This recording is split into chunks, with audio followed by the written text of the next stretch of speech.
All of this compelling evidence caused the Big Bang Theory to be embraced by the scientific community. The Big Bang model was the latest point reached by science concerning the origin of the universe. Defending the steady-state theory alongside Fred Hoyle for years, Dennis Sciama described the final position they had reached after all the evidence for the Big Bang Theory was revealed. Sciama stated that he had defended the steady-state theory, not because he deemed it valid, but because he wished that it were valid. Sciama goes on to say that as evidence began to pile up, he had to admit that the game was over and that the steady-state theory had to be dismissed. Professor George Abel from the University of California also accepts the ultimate victory of the Big Bang and states that currently available evidence shows that the universe originated billions of years ago with the Big Bang. He concedes that he has no choice but to accept the Big Bang Theory. With the Big Bang's victory, the myth of eternal matter that constituted the basis of the materialist philosophy is thrown into the trash heap of history. What then was before the Big Bang? And what was the power that brought the universe into being with this big explosion when it was non-existent?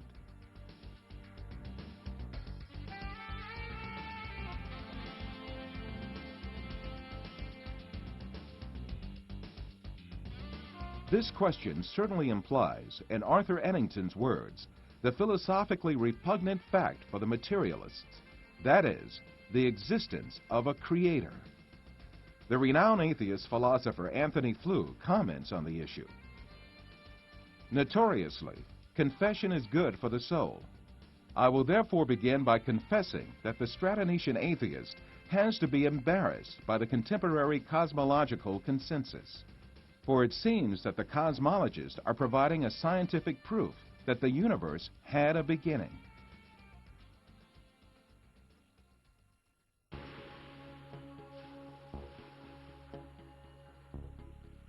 Many scientists who do not blindly condition themselves to be atheists have admitted the role of an almighty creator in the creation of the universe.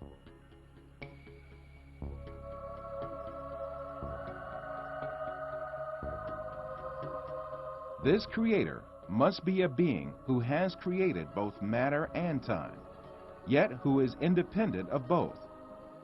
Well-known astrophysicist Hugh Ross has this to say: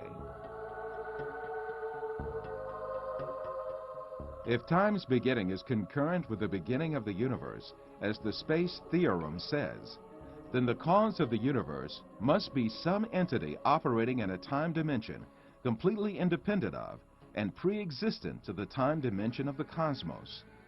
This conclusion tells us that God is not the universe itself, nor is God contained within the universe. Yes, matter and time are created by the Almighty Creator, who is independent of all these notions.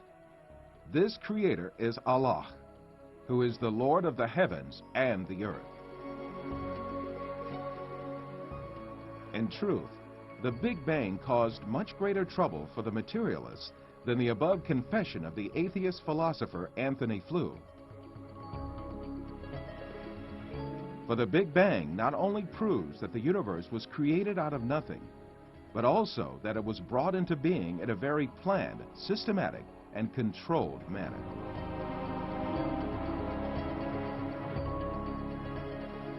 The Big Bang took place with the explosion of the point which contained all the matter and energy of the universe, and its dispersion into space in all directions with a terrifying speed. Out of this matter and energy, there came about a great balance containing galaxies, stars, the sun, the earth, and all other heavenly bodies. Moreover, laws were formed called the laws of physics, which are uniform throughout the whole universe and do not change. The laws of physics that emerged together with the Big Bang did not change at all over a period of 15 billion years. Furthermore, these laws stand on calculations so scrupulous that even a millimeter's variation from their current values could result in the destruction of the whole structure and configuration of the universe. All these indicate that a perfect order arose after the Big Bang.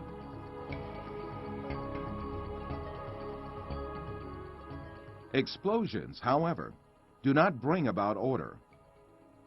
All of the observable explosions tend to harm, disintegrate, and destroy what is present.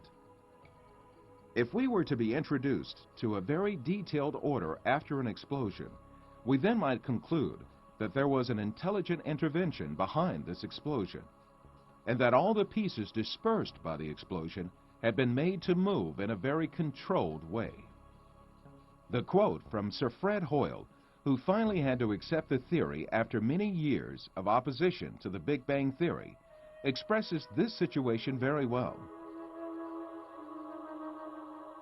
The Big Bang theory holds that the universe began with a single explosion. Yet, as can be seen, an explosion merely throws matter apart, while the Big Bang has mysteriously produced the opposite effect, with matter clumping together in the form of galaxies.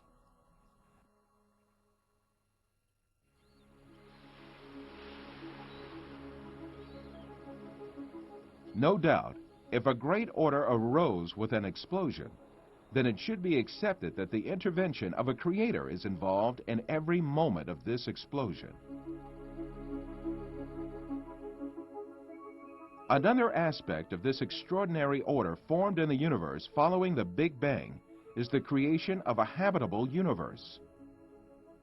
The conditions for the formation of a habitable planet are so many and so complex that it is impossible to think that this formation is coincidental. Paul Davies, a renowned professor of theoretical physics, stated at the end of the calculations he made on the expansion rate of the universe that this rate is inconceivably delicate. Davies says, "Careful measurement puts the rate of expansion very close to a critical value at which the universe will just escape its own gravity and expand forever. A little slower, and the cosmos would collapse. A little faster, and the cosmic material would have long ago completely dispersed." The Big Bang was not, evidently, any old bang, but an explosion of exquisitely arranged magnitude. The famous physicist Professor Stephen Hawking states in his book, A Brief History of Time, that the universe is set on calculations and balances more finely tuned than we can conceive. Hawking states with reference to the rate of expansion of the universe, if the rate of expansion 1 second after the Big Bang had been smaller by even 1 part in 100,000 million, the universe would have recollapsed before it ever reached its present size. Paul Davies also explains the unavoidable consequence to be derived from these incredibly precise balances and calculations. It is hard to resist the impression that the present structure of the universe, apparently so sensitive to minor alterations in the numbers, has been rather carefully thought out. The seemingly miraculous concurrence of numerical values that nature has assigned to her fundamental constants must remain the most compelling evidence for an element of cosmic design. In relation to the same fact, an American professor of astronomy, George Greenstein, writes in his book, The Symbiotic Universe, "As we survey all the evidence, the thought insistently arises that some supernatural agency must be involved."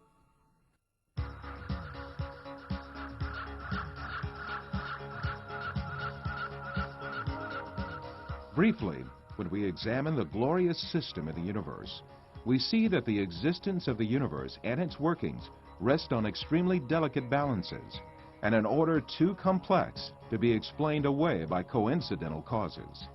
As is evident, it is by no means possible for this delicate balance and order to have been formed on its own and by coincidence after a great explosion.